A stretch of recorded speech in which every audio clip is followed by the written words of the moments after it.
Le voyagiste Fram en cessation de paiement, la direction a déposé le bilan. Elle l'a confirmé tout à l'heure en marge d'un comité d'entreprise à Toulouse. Le voyagiste qui a compté jusqu'à 600 000 clients à son apogée pourrait être repris par un autre groupe français, le groupe Caravelle Promo Vacances. Mais combien des 651 salariés poursuivront l'aventure? Eh bien, c'est toute la question, Frédéric Bourgade.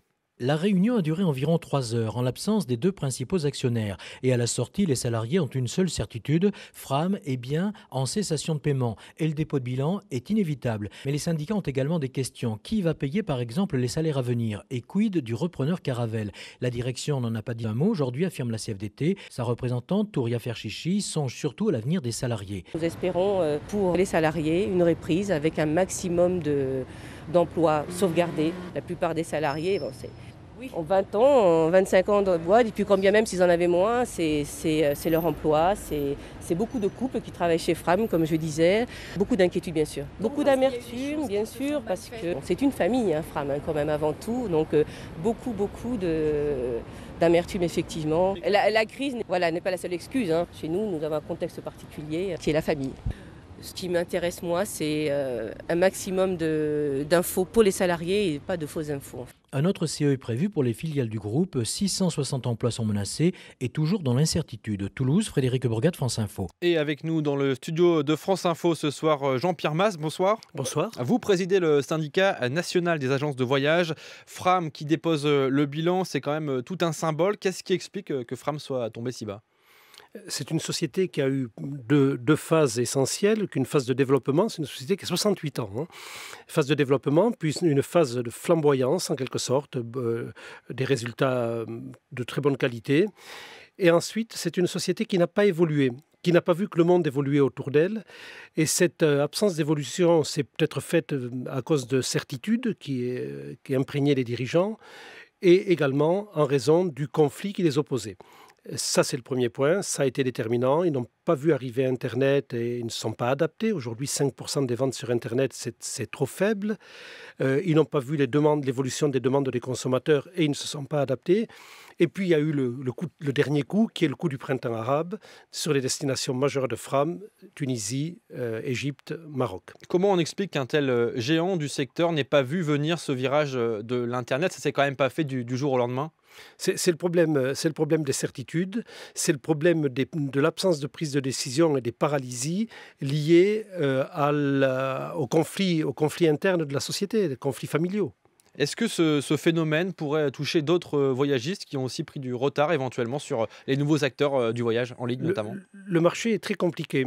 Les voyagistes généralistes comme Fram, il n'y en a pas beaucoup, ne sont pas particulièrement flamboyants. Ils vont mieux parce qu'ils sont adossés à des groupes internationaux comme TUI, Thomas Cook ou Transat canadien. Il y a des spécialistes ou des plus petits voyagistes généralistes, plutôt dans la gamme low cost, qui marchent très bien et qui réussissent très bien.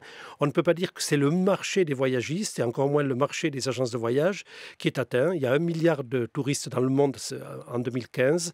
Il y en aura 2 milliards dans 15 ans. Mais c'est vrai que les habitudes ont changé. Les clients qui passent la porte d'une boutique, d'une agence de voyage sont de plus en plus rares. C'est de plus en plus facile, entre guillemets, de réserver son voyage sur Internet.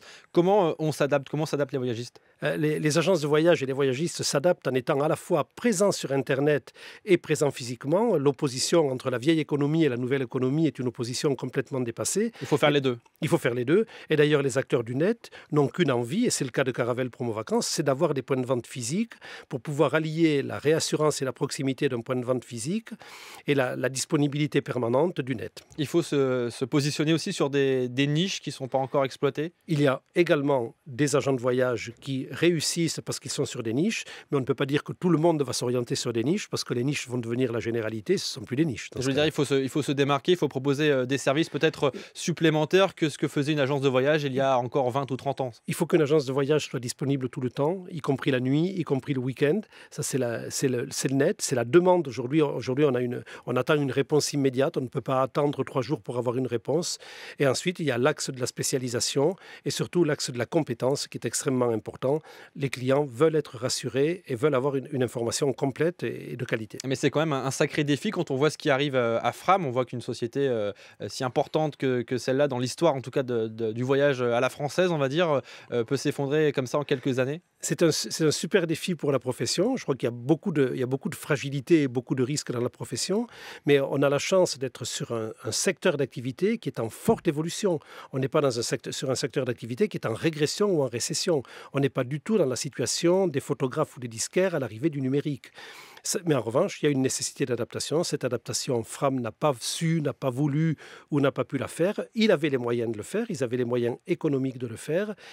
Ils n'ont pas vu que le monde changeait autour d'eux et sont restés immobiles dans un monde qui change. Eh bien, c'est mortifère. Il y a d'autres marques qui pourraient suivre malheureusement le même chemin, ou les autres ont un peu suivi le virage numérique? Beaucoup ont suivi le virage numérique et les grandes marques sont adossées à des groupes internationaux qui garantissent d'une certaine façon leur pérennité. Donc le risque est moins grand aujourd'hui. Et puis Fram est quand même le leader du marché et le leader en matière de notoriété.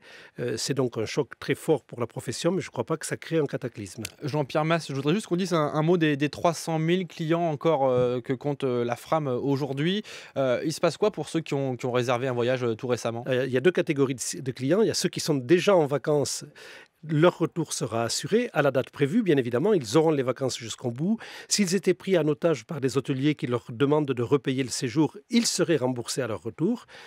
Et les clients qui doivent partir partiront, ou si on ne peut pas les faire partir, seront remboursés des acomptes qui sont versés. On est une profession réglementée. Cette réglementation est basée sur la garantie financière des clients, avec l'obligation de fournir la prestation qu'on leur promet. Donc il y aura donc une continuité du service et pas trop d'inquiétude, en tout cas pour les clients. Merci beaucoup Jean-Pierre Mas, président du syndicat national des agences de voyage. Merci pour votre éclairage sur France Info ce soir.